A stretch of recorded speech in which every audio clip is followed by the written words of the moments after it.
కానిస్టేబుల్గా ఎంపికైనటువంటి వారికి నియామక పత్రాలు పంపిణీ పత్రాలు అందజేయడం జరిగింది. ప్రస్తుతం సీఎం చంద్రబాబు మాట్లాడుతున్నారు. లైవ్ లో చూద్దాం. మీరు తిండి తినకుండా పిల్లలకు తిండి పెట్టి చదువు ఖర్చులు ఇచ్చి వాళ్ళని బాగా చదివించారు. విలువలు కూడా నేర్పించారు. పోలీస్ శాఖకు ఆ విలువలు చాలా ముఖ్యం.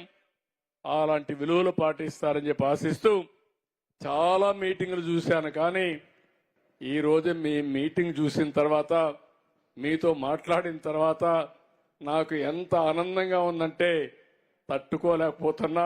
అంత ఆనందం ఉంది నాకు. కానీ మా మిత్రుడు పవన్ కళ్యాణ్కి కానీ అనిత గారికి కానీ మీ ముగ్గురం చాలా గర్వపడుతున్నాం, సంతోషపడుతున్నాం. ఒక మంచి కార్యక్రమం చేశానని ఆనందం మాలో ఉంది. దీనికి కారకులైన మిమ్మల్ని అందరినీ అభినందిస్తూ మరొక్కసారి మీ అందరిని ఒకటే కోరుతున్న, బాగా చదువుకున్న పిల్లలు అక్కడితో ఆగిపోవద్దండి. మీరు ఎంటెక్ చేసి కానిస్టేబుల్తోనే సరిపెట్టుకోవాలనుకోవద్దండి. ఇది మొదటి మెట్టు మాత్రం. కష్టపడండి. నేను కూడా మీలాంటి సాధారణ కుటుంబంలో పుట్టిన వ్యక్తినే ఈరోజు సుపరిపాలనకు నాంది పలికి ఒక ముఖ్యమంత్రిగా సుదీర్ఘంగా ఉన్నానంటే అది నా పట్టుదలే కారణం. పవన్ కళ్యాణ్ గారిని చూశారు. ఆయన కూడా ఒక సాధారణ కుటుంబంలో, ఒక కానిస్టేబుల్ కుటుంబంలో పుట్టి తర్వాత వాళ్ళ తండ్రి కూడా పైకి వచ్చారు. సినిమాల్లో బ్రహ్మాండంగా రాణించారు. ప్రజాసేవకు ఇప్పుడు వచ్చారు. డిప్యూటీ సీఎంగా అయ్యారు. ఈ విషయాలు మీరు గుర్తుపెట్టుకోవాల్సిన అవసరం ఉంది. మనుషుల్లో శక్తులున్నాయి. ఆ శక్తికి సానబెట్టిన ప్రతి ఒక్కరు కూడా రాణిస్తారు. సానబెట్టడం ఆగిపోతే మీకు నెక్స్ట్ స్టెప్ కనపడదు, అక్కడే ఉండిపోతారు. ఇది గుర్తుపెట్టుకోవాల్సి కోరుకుంటూ మరొక్కసారి అందరికీ మనస్ఫూర్తిగా కంగ్రాచులేషన్ చెప్తూ, అభినందనలు చెప్తూ, అందరినీ కూడా అభినందిస్తూ, మీ అందరికి కూడా నాకంటే చాలా మంది పిల్లలు కాబట్టి నిండు మనసుతో ఆశీర్వదిస్తూ all the best, congratulations, good luck and also happy life. తొందరలోనే న్యూ ఇయర్ వస్తా ఉంది. Happy new year. అంతలోనే మళ్ళీ హ్యాపీ క్రిస్మస్ వస్తుంది. అది అవుతానే హ్యాపీ సంక్రాంతి వస్తుంది. ఈ రెండే కాకుండా నిజమైన పండుగ ఈరోజు మీ అందరికీ ఉద్యోగాలు రావడం, అలాంటి పండగ రోజు మీ అందరితో గడపడం నా అదృష్టంగా భావిస్తూ అందరికీ నమస్కారాలు. జై హింద్. జై హింద్. జై భారత్. జై తెలుగు తల్లి. నేను ఎప్పుడు మూడు మాట్లాడుతూ ఉంటాను. జై హింద్, జై భారత్, దేశం ఉండాలి. జై తెలుగు తల్లి, తెలుగు గడ్డ.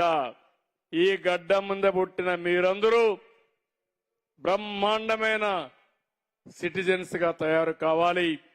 అందుకే స్వర్ణాంధ్రప్రదేశ్ విజన్ తయారు చేశాం.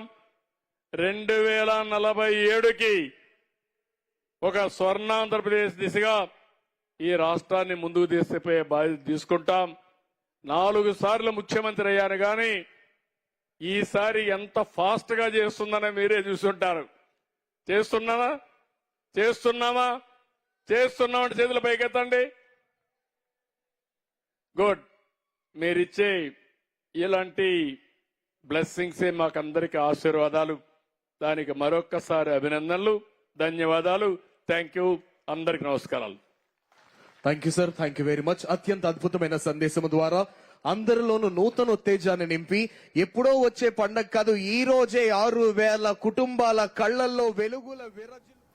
రైట్. మహిళా కానిస్టేబుళ్లకు ఎంపికైనటువంటి వారికి నియామక పత్రాలు పంపిణీ చేసినటువంటి సందర్భంగా చంద్రబాబు మాట్లాడుతూ ఉన్నటువంటి మాటలు, 2047కి అల్లా స్వర్ణాంధ్రప్రదేశ్గా మార్చిదిద్దుతాము, ఒక గొప్ప విజన్ని తీసుకొస్తామని చెప్పి చెప్తూ ఉన్నారు. దానికి మీ ప్రోద్బలం ఖచ్చితంగా కావాలి అని చెప్పి సీఎం చంద్రబాబు మాట్లాడారు. అండ్ దీనికన్నా ముందు, చంద్రబాబు మాట్లాడకన్నా ముందు డిప్యూటీ సీఎం పవన్ కళ్యాణ్ ఏమన్నారు ఒకసారి చూద్దాం.